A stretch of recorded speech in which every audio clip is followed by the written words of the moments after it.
Hello everyone, welcome to the Wrestling Madness Podcast, Episode 2. My name is Anthony Walker, and before I get to what I'm going to do today, hope you enjoyed last week's episode, by the way. But like I said, before I get to what I'm going to do today, I just want to say this episode is dedicated to the Ultimate Warrior. So with that being said, ladies and gentlemen, let's get on to this past week's Monday Night Raw episode. The results, reviews, and opinions. And some shocking moments too, I might add. But with that being said, Raw kicked off this week with the new World Heavyweight Champion. Yes, the one and only Daniel Bryan, coming out to address the universe. Now, it was kind of like a Hulk Hogan situation when he came out, because the crowd just kept on doing the yes chants and that, and they wouldn't let Bryan talk for the time that he had, which was understandable. And like I said, they wouldn't let him talk, and it was like it felt like a Hulk Hogan promo from the old days, back in, I don't know, 2002 and that. Because when he used to come out on Smackdown, it would take about at least 5 minutes before they let him talk. But with that being said, he was just addressing the audience, and then as he was addressing the audience, saying that the people would be who they are, as he was doing that, he had a visitor from, guess who? Triple H and Stephanie. And Triple H was seething. Stephanie was just being with Triple H, basically. And Daniel had the audacity to take the belt and do the yes, yes, yes chant with the belt right in Triple H's face, which was beautiful. Just the perfect way to end that, which was just great. And then Triple H was seething so much, he lost the plot and ended up making a match between him and Daniel Bryan for the World Heavyweight title later on in the evening, saying something like if Batista could or Orton couldn't do it, he was going to finish this himself. Basically, in the kind of situation in life, if you want something done right, you do it yourself, kind of thing. That didn't faze Daniel. Like I said, more on that main event later on in the show. Segment 2 saw a great 6-man tag.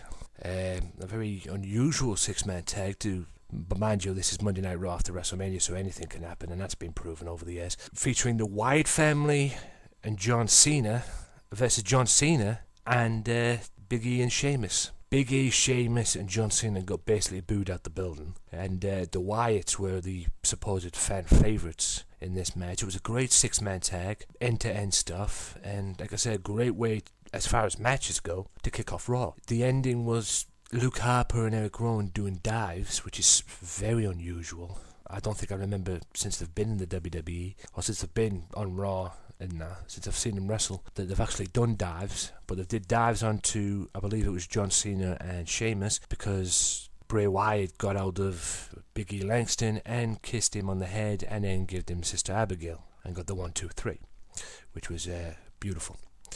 But yeah, interesting to see where the Wyatt family go from here.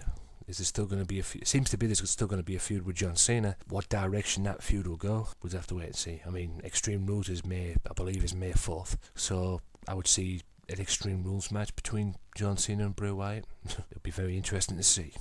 The third match of the evening, all I'm going to say is on this match, it was Santino Marella and Emma versus Fandango and Summer Rae, and all I'm going to say is Santino Marella and Emma beat Fandango and Summer Rae, and this match is not worth talking about in my opinion, so you say it best when you say nothing at all. Gladly second that. I mean, what is with Emma's dancing in that? I mean, god damn it, Emma's dancing is so annoying.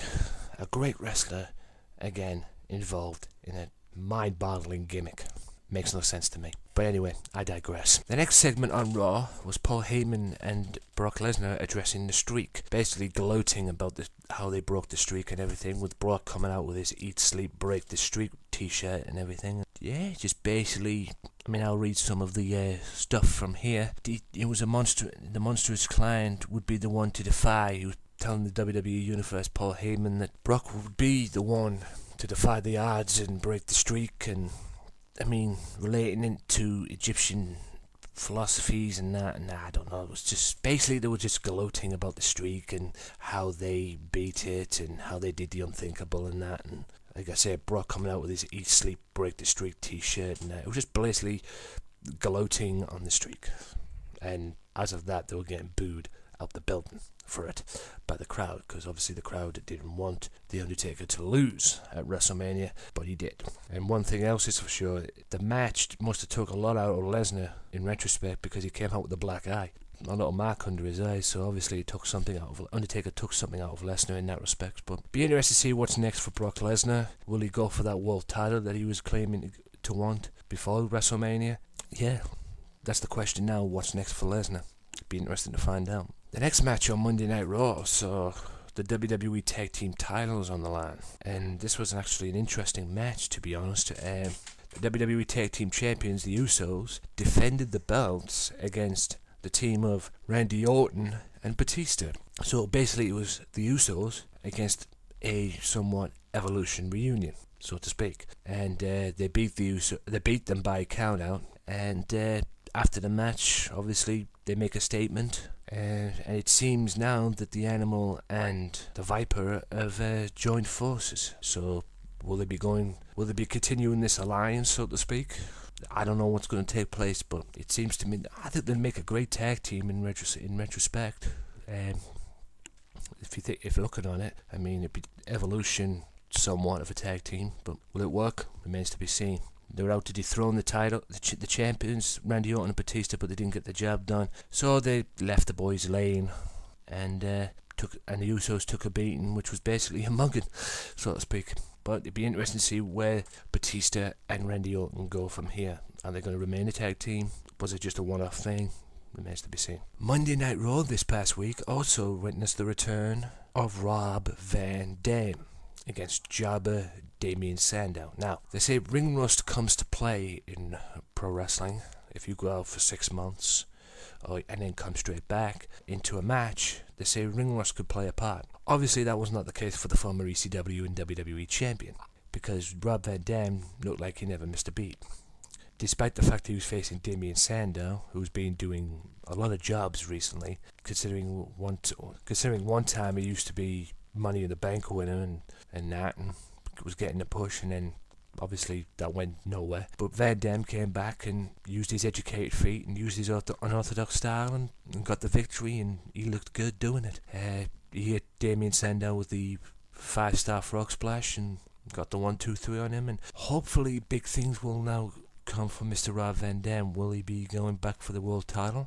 I hope so. Question is now also, will Ricardo Rodriguez be back in his corner? Now he's back, because since Rob's been out, Ricardo's been on the Spanish announce table doing commentary, and the last time Rob was here, Ricardo was in his corner playing the newest version of Bill Alfonso. Question is now, will he be back in the corner of Rob Van Dam? Remains to be seen. I hope so, but like I say, this is WWE after all. But in any event, it's just great to see Rob Van Dam back. The next match of the evening saw finally, by God, finally, he is back in the ring. And I'm talking about Wade Barrett. Bad News Barrett against Rey Mysterio. Now, with Rey Mysterio's contract ending in the summer, Rey Mysterio could be on his way, and probably, from what I've been told, is on his way back to Mexico. At the end of the day, that wasn't the main point of this match. The main point of this match was the fact that Bad News Barrett is back in the ring where he blooming belongs, and he's back competing on Monday Night Raw and gets a win over Rey Mysterio. Now, don't get me wrong. Rey Mysterio did put up a hell of a fight, but Rey Mysterio goes up to the top rope after hitting the 619. He took his time doing it after turning around and looking at the crowd, because the crowd were booing him out of the building, basically, and cheering for Barrett. Barrett got up, tripped him up. He was on the top rope, and Barrett hit him with the bullhammer, that elbow, and got the 1-2-3. And at the end of the day, I couldn't be more happy to see Bad News Barrett back in the ring. Thank God. Thank you, WWE. The next match on Monday Night Raw saw a debut on Monday Night Raw of Alexander Rusev, this big monster who's making quite a bit of an impact on NXT, finally makes his debut on Monday Night Raw. The only thing is, it was a job match, a squash match even, and he beat up Mr. Woo Woo himself, Zack Ryder. A one-sided match for me. I never like to watch these job matches because you know who's going to win. And poor Zack Ryder is on the receiving end of personally a beating from Alexandra, and Alexandra didn't have to make a statement to everybody on the WWE roster saying, I'm here, take note, because because what I've just done to Zack Ryder could be you. Be interested to see what direction Mr. Rusev goes next. Should be interesting to find out. The next segment on Raw saw a return to Monday Night Raw in about 13 years from what it was, of the Ultimate Warrior. Lo and behold, he came out and addressed the Warriors and saying that every fan is a warrior. Obviously, basically thanked them in his no-holds-barred acceptance speech. Obviously the one in an encore. And he came out, and what was cool about the interview for me was he put the Ultimate Warrior mask on. He came out without the face paint and just got a mask and put it on, and basically was the Warrior again for a time being. And he was asking the Warriors to lend their spirit, i.e. lend their support to all future legends of the WWE locker room. But what was shocking to me was 2 days later, early hours of Wednesday morning, as we woke up to know that that appearance on Monday Night Raw would be his last appearance ever, because unfortunately the Ultimate Warrior died early hours of Wednesday morning, Tuesday night, whatever. And yeah, the whole wrestling world's in shock. I'm still in shock about it. I can tell you this right now, this past week has been one hell of a weird week in the world of professional wrestling. I can tell you not for nothing. Rest in peace, Ultimate Warrior. You are gone, but you are damn sure not forgotten. Thank you, Jim, for all the memories. Now, the next match on Raw was AJ Lee coming out and running her mouth off and claiming and basically gloating that she was the women's champion, still the Divas champion, which was kind of strange to me, because she had a visitor from Paige, the NXT women's champion. Basically, Paige getting in her face, and then AJ slapping her, knocking her on her bun, and basically turning around and basically making a match there and then, saying that we have to have a match now. And she was in such a WrestleMania spirit that she was going to put the Divas Championship on the line. So basically, the match was Paige, the NXT Women's Champion, against AJ Lee, the WWE Divas Champion. And lo and behold, AJ's ego caused a bit of a backfire. AJ got her in the Widow's Peak, I believe it's called, that submission maneuver, and somehow Paige got out of it, hit AJ with the Paige Turner, and lo and behold, Paige is now the WWE Women's NXT Champion. I say WWE Women's Champion because lo and behold, I missed that belt. But other than that, it'd be interesting to see now what direction the Divas Division goes now, because I hope now Paige is the Divas Champion. I hope good things happen now for the Divas Division, because let's face it, Divas Championship defended for the first time at WrestleMania 30. That, in my opinion, that goes to show that nobody really cares about it. It's been around for a while, the Divas Championship, and it's took until WrestleMania 30 to put it on a WrestleMania pay-per-view. It's mind-boggling. But like I say, now Paige is the Divas Champion. Hopefully, it'd be interesting to see what happens now with the NXT Women's Championship. Would she be allowed to keep that and defend that on that program? Hopefully, the Divas Championship now and the Divas Division itself will take a positive turn.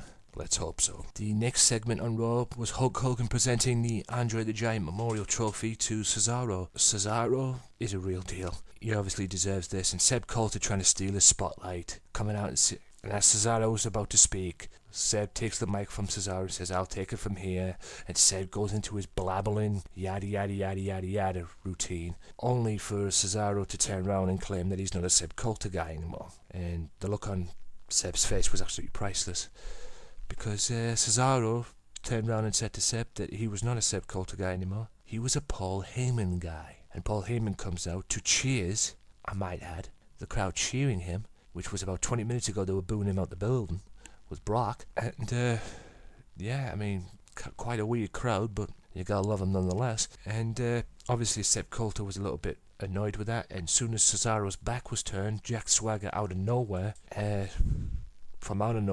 attacks Cesaro from behind, knocks him outside the ring.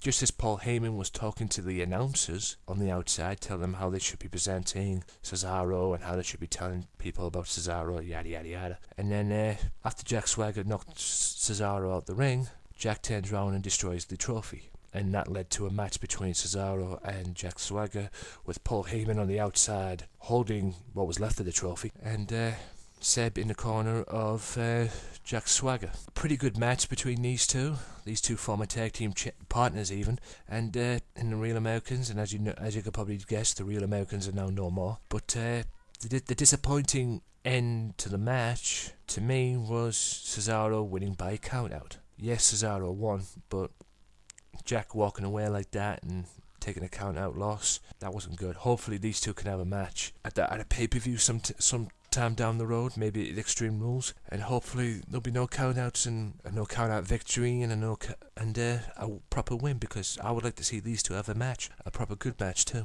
because they're capable of it. Question is how WWE will present it. That's another question. And the final match of the evening was the World Heavyweight Championship between Triple H and Daniel Bryan. Now, Triple H and Daniel Bryan came out, and then Batista came out, and then Randy Orton came out, and basically turned into a beatdown of the World Heavyweight Champion. Kane came out, and Triple H eventually came out as well, which was basically a trap for Daniel. It was basically Triple H sending out his goons to beat down Daniel Bryan so he could pick up the pieces.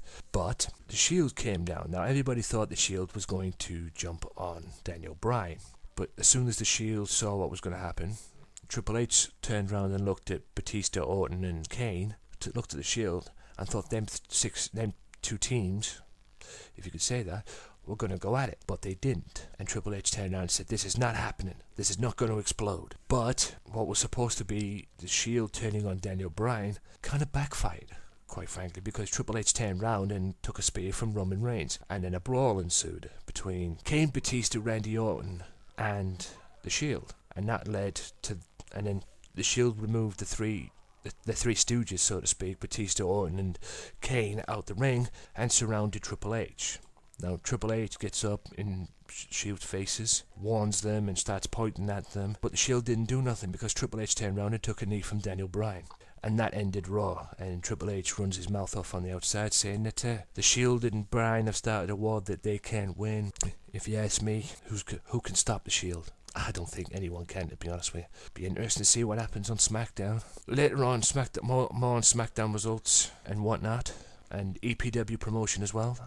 Quick promotion on EPW wrestling in the area, and plus my little tribute to the Ultimate Warrior. But up next is TNA results, so stay tuned for all that goodness, ladies and gentlemen.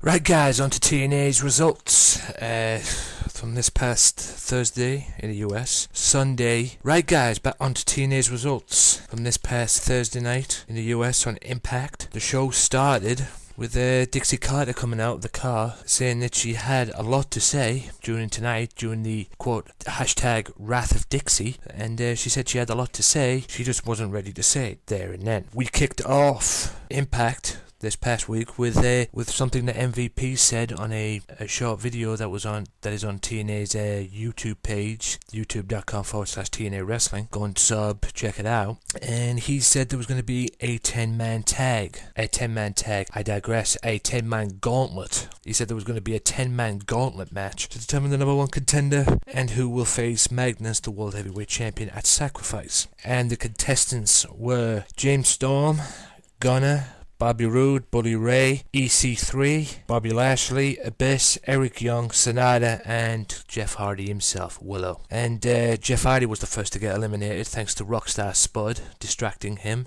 and while he was fighting with EC3, I'm sure there's a lot of things to come between them two since they're having a feud. And Eric Young managed to get the better of Abyss and eliminate Abyss to win the match. And then after the match, Eric Young called out MVP and said he had something to say to him. MVP comes out. Eric Young decided that he didn't want the match at Sacrifice, the world title match at Sacrifice, that he was feeling a little crazy, and he decided that he wanted the world title match. After 10 long years in TNA, he was sick of waiting and he wanted the world title match on Impact. Well, not to deny anyone from having a wrestling match, or MVP grant him his wish, and later on in the evening the main event was set. Magnus defending the World Championship, TNA World Championship, against Eric Young. More on that later. The next match on the card, the next thing was on the card was Dixie about to walk into a locker room and getting scared out of her wit by Rockstar Spud, trying to guy who organised like a welcome back party in a in the locker room, welcoming her back and trying to be the lapdog again. But Dixie was having none of it and had other things to do, and basically kicked Spud to the curb, so to speak, and was more importantly looking for MVP, because he had confrontation with MVP that she wanted to do.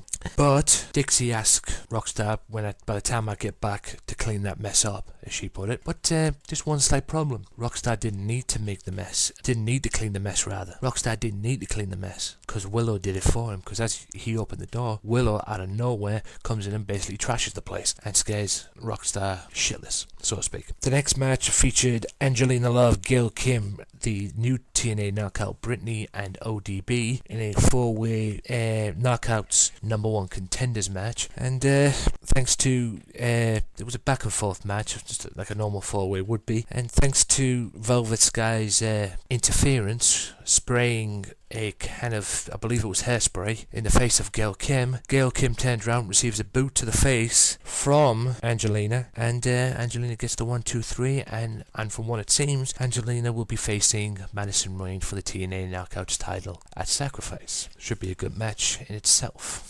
MVP gets confronted by Dixie Carter. Now, what happened was Dixie was saying that she wasn't too impressed with MVP for his actions last week during the Kenny King incident, and saying that what was going to happen tonight when the quote-unquote wrath of Dixie, as she put it, what was going to happen would eventually happen to MVP in the future, because she planned on getting revenge on MVP, and she invited MVP to sit at ringside, I believe, when she was confronting Bully Ray. More on that later on. And MVP jokingly turned around and said, "I'll get the popcorn." Like I say, if you want to see that clip, or if you want to see any TNA video clips, go to youtube.com/TNA Wrestling, the TNA official YouTube page. Anyway, I digress. Then the Wolves show up in MVP's office, along with the Bromains, or the Bromance, or the Jersey Shore Rejects, as I call them, the TNA World Tag Team Champions. And again, carbon copy of last week, apparently Robbie's flight got cancelled, but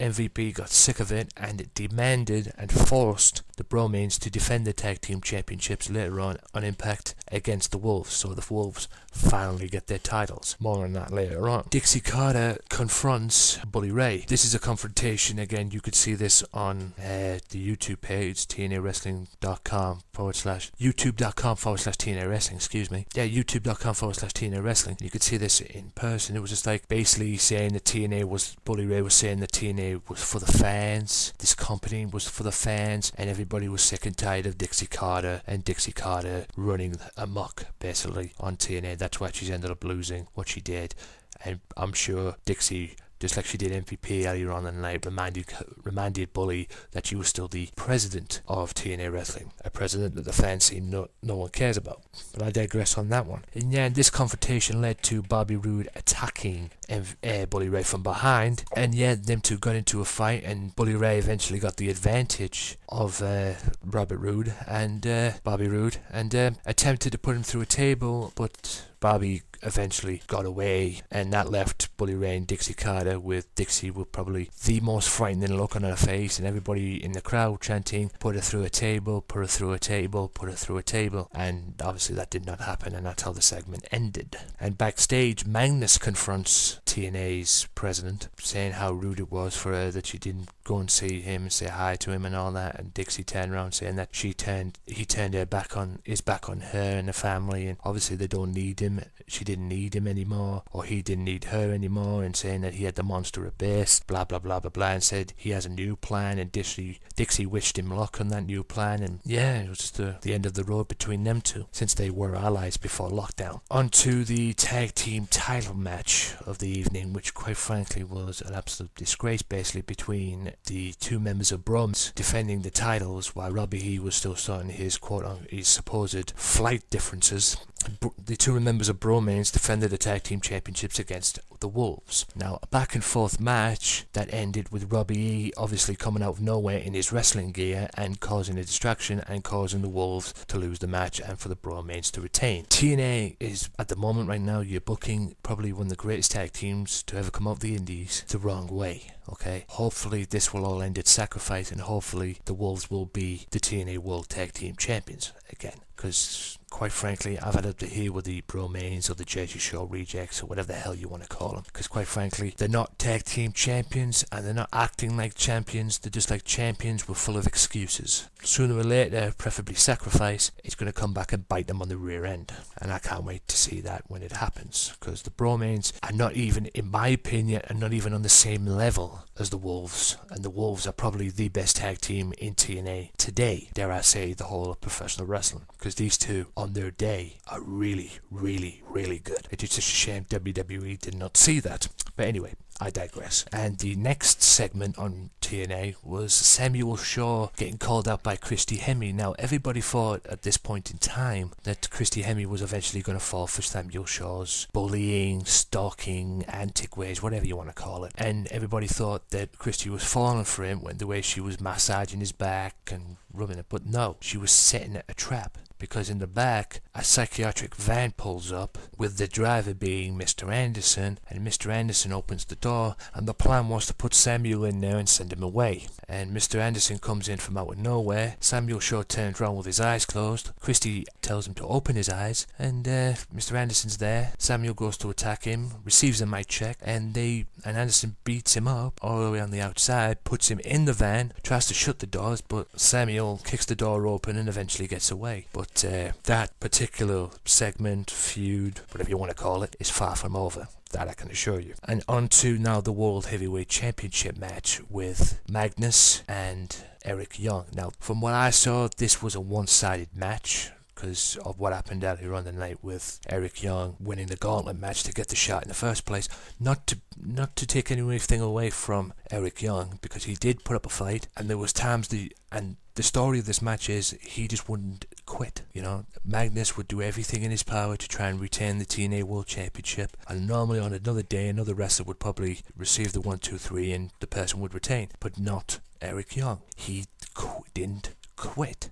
He kept on coming and coming and coming until one mistake from Magnus, as he whipped him to the ropes. Magnus was going for a backdrop, and Eric Young turned it into a power driver, a move that I think is supposedly banned from wrestling, but obviously not in TNA. Eric Young power drives the former World Heavyweight Champion and pins him 1, 2, 3 to become the new World Heavyweight Champion. Probably a shocking moment in 2014 for TNA, but hell, Eric Young deserves to be World Champion, and he definitely earned it that night. Question is, now, after Eric Young making history, obviously he's going to defend it at Sacrifice. The question is, will he lose it at Sacrifice? That's the thing. I hope not, because if that happens, then TNA's booking is probably worse than WWE's booking at this point in time. But hopefully that won't happen, and we'll just have to find out at Sacrifice. But until then, as we know it right now, TNA has a new World Heavyweight Champion, and that is Eric Young. So congratulations to Eric Young on that.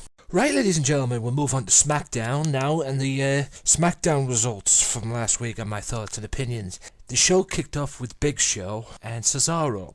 Now, Cesaro was looking to continue his momentum, and Big Show was just looking for revenge for the way Cesaro, or looking to settle the score rather, for the way Cesaro eliminated him in the WrestleMania Battle Royal. Now, a good match between these two, at least I thought. Big Show dominating the match, and Cesaro getting his blows in and everything, getting his dominance in as well, but it was mainly a Big Show dominated match. And Big Show was on the verge of getting beat because, to a point, because Cesaro was on the verge of putting him in the giant swing after Big Show missed an elbow drop from the top rope, which probably would have killed Cesaro. Cesaro got up and was looking to put him in the big giant swing, but Jack Swagger out of nowhere picks his ankle lock, gets him in the ankle lock. Big Show gets up, pushes him out the ring. Obviously it's a DQ, the match is over, but Cesaro wasn't finished, and Cesaro attacks him from behind, gives him a European uppercut, takes him down, picks him up, and then proceeds to give him the neutralizer, with Jack Swagger and Seb Coulter, Dutch Mantel, whatever the hell you want to call him, watching on the rampway. Now, you know that neutralizer was a statement to Jack Swagger, because you know Cesaro and Swagger are going to face each other down the road, probably at Extreme Rules. But, another incredible feat of strength from Antonio Cesaro. This guy's a beast. And now that he's joined Paul Heyman, surely this guy could be a world champion. Or get...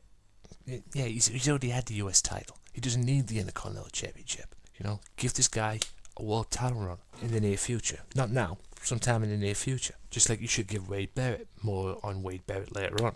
And it's another thing as well I want to bring up about SmackDown. Why is it they do the intro? You know, the sky turns back, it don't matter. Born to Run. I know it'll come to me eventually. They do that, and then it goes straight into a match. And then after the match is over, particular match is over, i.e. Big Show and Cesaro, it goes into Michael Cole with the song in the background saying, "Welcome to SmackDown, Friday Night SmackDown," like they're doing Raw. But, I mean, what is wrong with the SmackDown editing? Or what is wrong with the SmackDown TV show? What happened to the days on SmackDown where you would do the intro, you'd welcome everybody to SmackDown, then you kick off with a match? You know? I mean, Raw does it. They just go straight in, do the intro, kick off with "Welcome to Raw," or that, you know, from my name is Michael Cole, JBL, Jerry Lawler at ringside. Either SmackDown's become a really crap show, or there's some really poor editing people in the WWE. You know, I would say it's the poor editing in the WWE, because SmackDown is a good show. It ain't the same what it used to be, I'll grant you that, but, you know, who the hell is editing that show? Because we all know it gets recorded on a Tuesday, and then it gets put out air on television on a Friday, or Saturday, or whenever. It just makes no sense to me. It really doesn't make no sense. If you don't know, go back and watch the TV show. Go back to watch the show. If you don't know what I'm talking about, you will see for yourself. It's just stupid in my opinion. I mean, why do that? And in my opinion, the editing of the show makes the show completely look stupid. But be that as it may. And by the way, Paul Heyman was at ringside for that match as well. The Big Show Cesaro match, he was at ringside. Almost having a heart attack at one point with the Cesaro nearly losing, or nearly when Big Show missed that elbow drop, he almost had a heart attack, because if that had connected, we all know Cesaro would have been out for the count. But anyway, I digress. Anyway, the next segment was Cena and the Wyatt family. Now, Cena comes out, explains what it's been like in the world of wrestling, in the world of WWE, in fact, this past week. You know, he was talking about WrestleMania, talking about what happened on Raw with people now believing in the Shield, Cesaro becoming a Paul Heyman guy, and, you know, and whatnot. And then, and he was also talking about the exciting promise, young superstars, the exciting future of the WWE, and just letting everybody know that he was the measuring stick, and the WWE, and the future of the WWE superstars had to go through him if they wanted to make a name for themselves in the WWE, because he was the measuring stick. That was until he was interrupted by Bray Wyatt and the Wyatt family. Now, Luke Harper comes out and says, "The only thing that you've done, John Cena, as far as winning at WrestleMania, is give yourself a little more time for else to get to you and continue what we started," so to speak. Do get the point when you say. Bray comes out and says now it's time for them to go to extreme measures to prove to the whole world that there is a monster in John Cena, and they will bring that monster out by any means necessary. Be interested to see where that goes. No doubt they'll probably continue with Extreme Rules.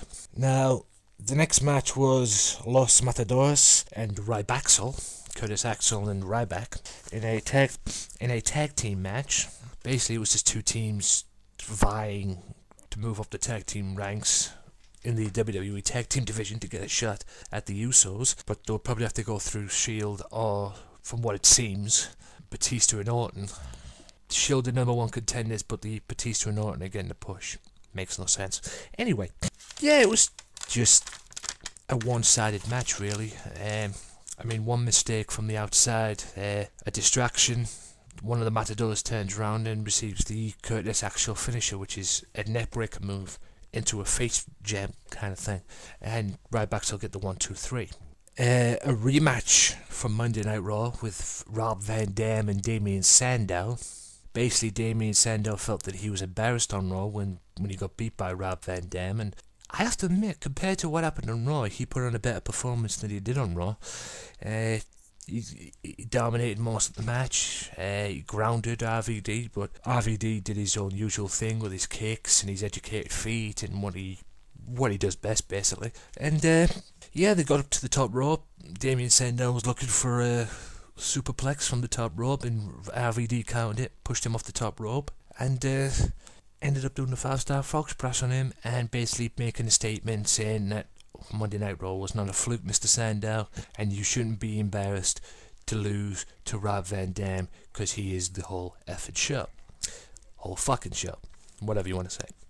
Not the whole damn show, like Michael Cole says. Really. Hulk Hogan comes out next and endorses, to so to speak, he endorses Daniel Bryan, saying that one of the greatest moments he's ever witnessed at WrestleMania came when Daniel Bryan won the world title. Now, Daniel Bryan basically came out and returned the favour and endorsed Hulk Hogan, saying that he was the measuring stick when he used to watch wrestling growing up, and saying that he was a Hulkamaniac and he used to train and say his prayers and take his vitamins.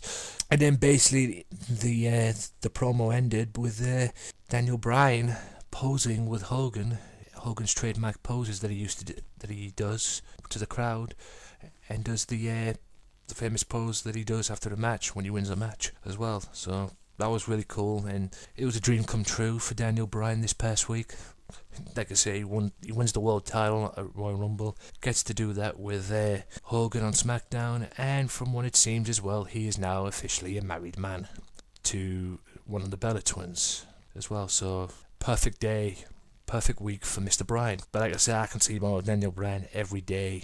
He doesn't get bored. I've been watching that guy since Ring of Honor days and back in the indie circuit before he became a WWE superstar. And you know what? He deserves everything he gets, because he is one hell of a wrestler. Key word on that, wrestler, not sports entertainer. Despite the fact he goes around and does these yes chants. That's his gimmick. It works for him. But let's face it, everybody who knows Daniel Bryan or Bryan Danielson knows that he is one of the best professional wrestlers on this planet today. I digress. Right, round 2 of Bad News Barrett. Again, Bad News Barrett getting TV time is okay with me. And he goes one-on-one with Kofi Kingston this time on SmackDown. Now, Kofi basically slaved his career at WrestleMania after losing to Heath Slater on Superstars, doing that the way he saved himself from elimination again. I don't know why Battle Royals, Royal Rumbles, I don't know how Kofi does it, but Battle Royals and Royal Rumbles seems to be Kofi Kingston's specialty at the moment.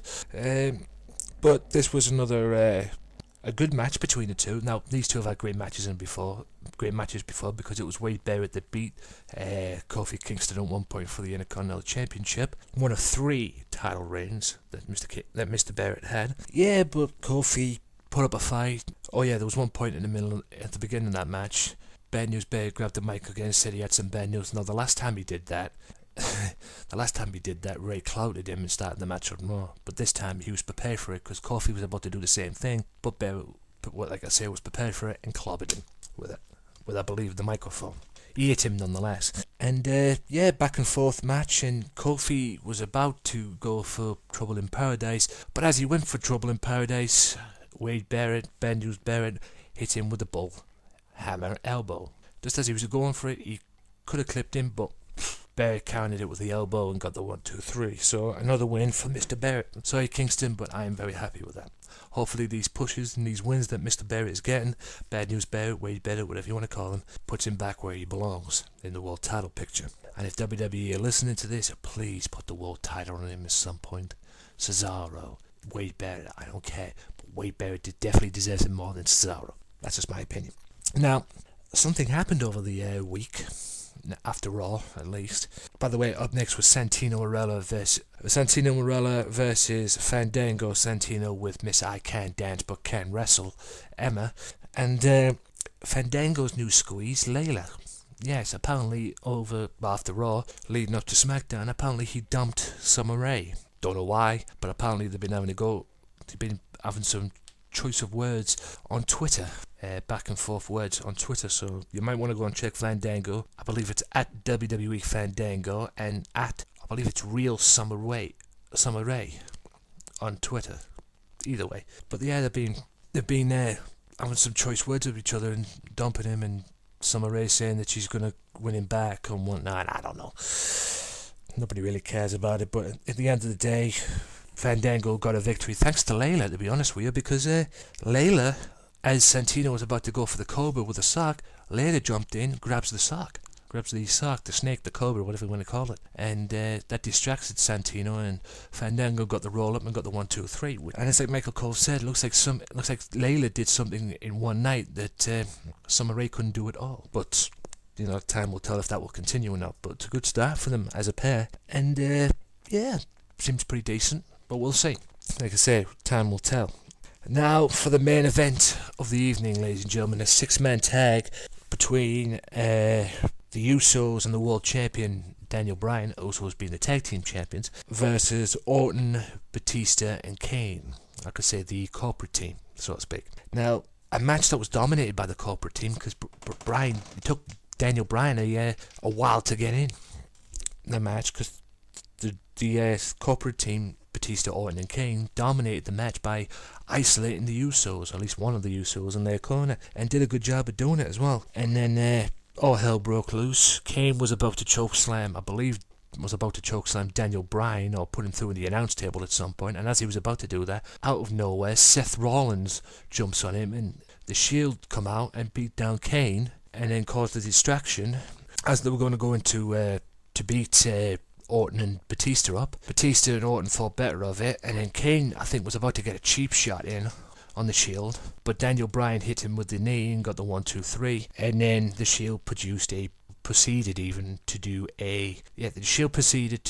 a triple powerbomb on Kane to make a statement. And no doubt, I was pretty assured that Triple H was watching, since when that week on Raw, we found out this past week that week on Raw where Kane and the Outlaws jumped the Shield, that was caused by Triple H. We found out that was the reason why Triple H received a spear from Roman Reigns on Raw. So it'd be interesting to Shield, and yeah, that's how SmackDown ended. And it'd be interesting to Shield. It'd be interesting to see what happens next with the Shield, and will they get their tag title shot?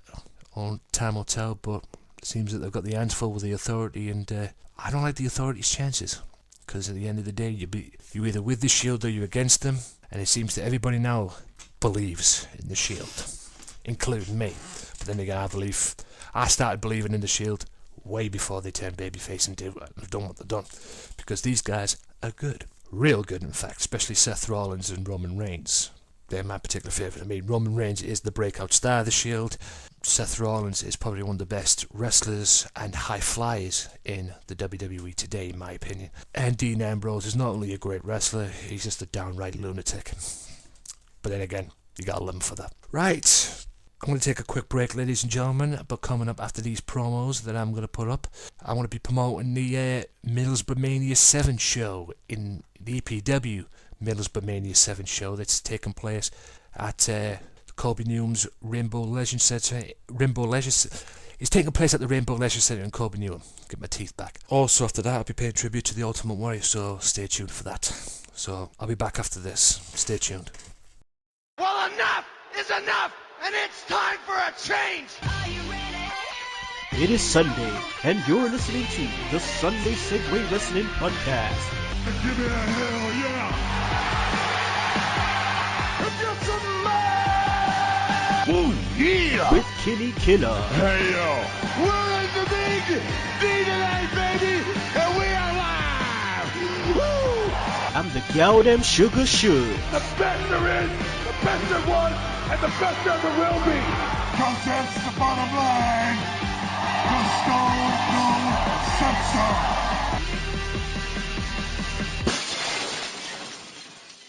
Download the Sunday Segway Wrestling Podcast now at iTunes.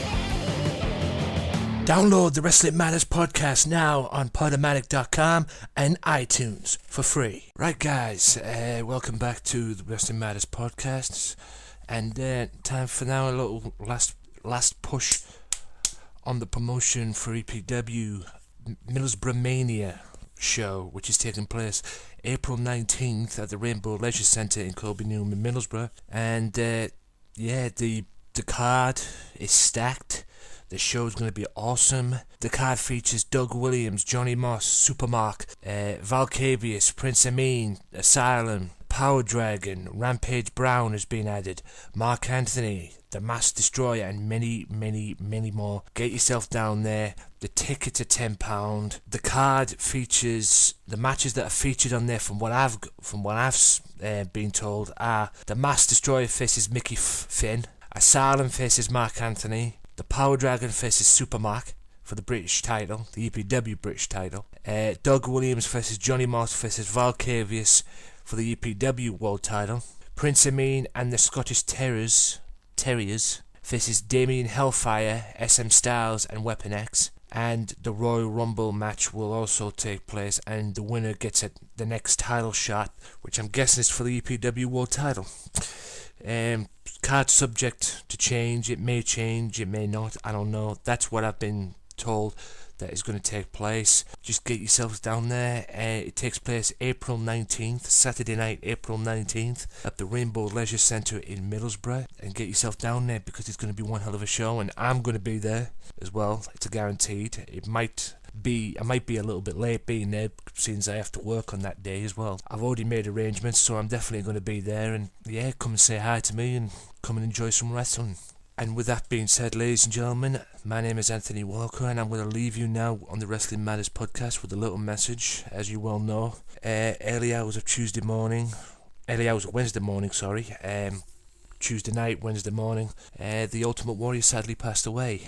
And I just want to say, growing up as a wrestling fan, I remember some great memories from the Warrior, winning the Intercontinental Championship in 1988, I think it was, for the first time, when he beat Honky Tonk Man as a replacement for Brutus Beefcake.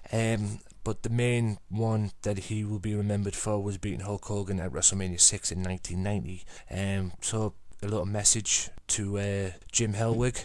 Thank you for the memories. May you rest in peace, and you will be missed and you'll be gone, but definitely not forgotten. And I'm going to leave you with his theme song to play us out on the show today. So I am Anthony Walker. Hope you've enjoyed listening to the Wrestling Matters podcast. Until next time, guys, goodbye.